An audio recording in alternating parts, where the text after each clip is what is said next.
So where you are now is our entrance, and the statue above my head is the only statue of Queen Elizabeth I in London. You'll see three figures here. The one in the middle is King Lud, who was the founder of London and Ludgate Hill and all that.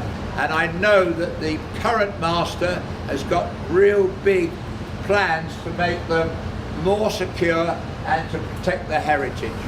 This church has never had wheelchair access. This whole floor is going to be raised. These steps are going to come out, so there's a flat floor, and a company that I am very familiar with is putting a passenger lift in there for wheelchairs. When we come to here, you will see the current front door there. There's also a door on the right which you're just about to go up. That whole area is going to be re-established. It will be a vestibule, and on the right, that is where our lift, it will be an 8-passenger, fully compliant lift to take us to our 2 floors above. It's an awful lot of work. Our dream is that we could be ready by about this time next year.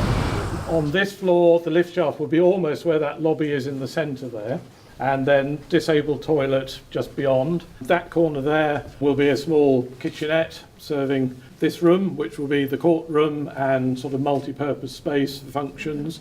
We're looking at stained glass in the windows, panelling for the walls, but heating and cooling will be by reversible air conditioning units. And then moving through from here to the room down below, that will be the museum room.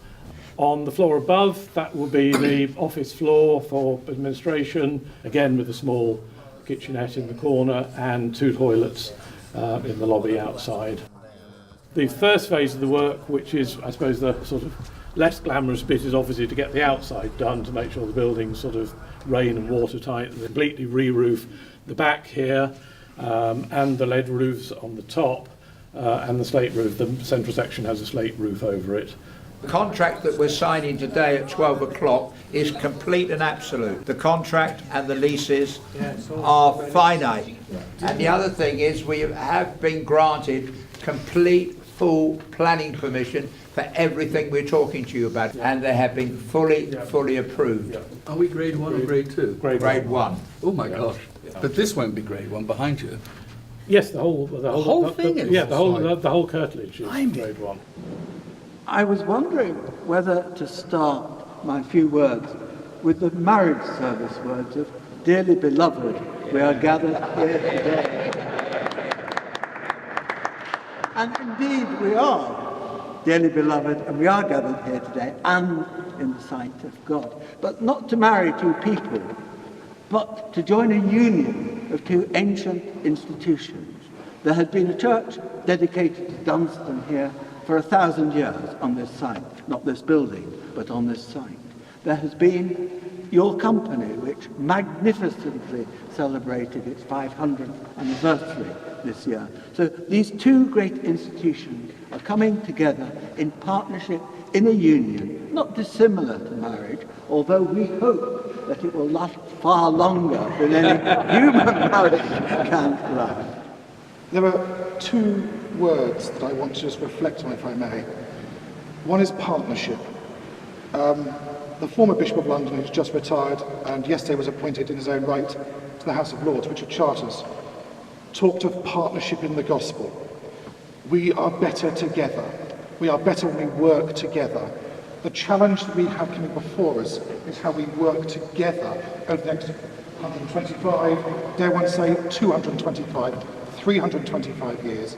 Our business in the church is eternity. We take a long view on things. We want to work together as partners.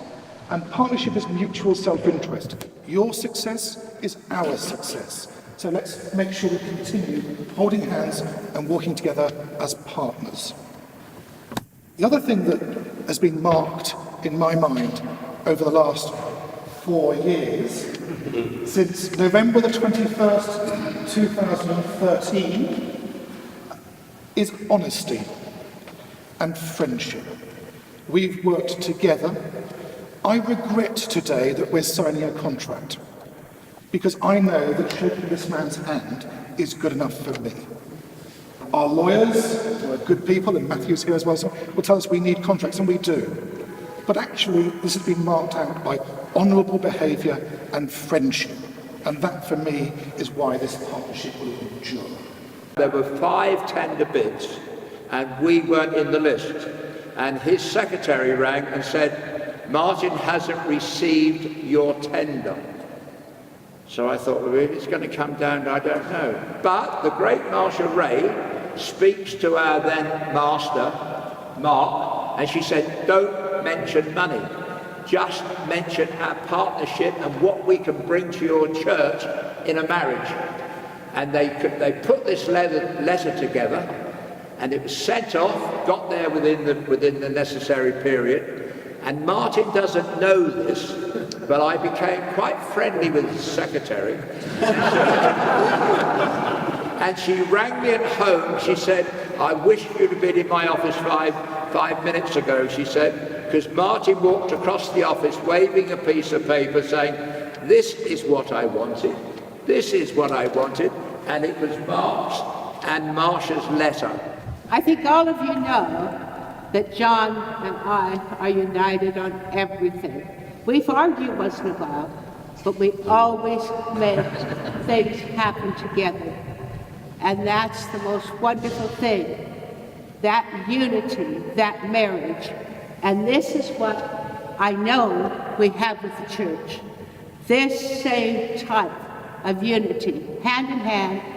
We might have disagreements along the way, but we'll never let anything cause tension between us. Grant that these keys which we bless in your name, grant us all to come together through the partnership that you make with us on earth, to dwell in the eternal house of heaven, in and through Christ our Lord. Amen. This church and our wonderful school building, it's going to be our home.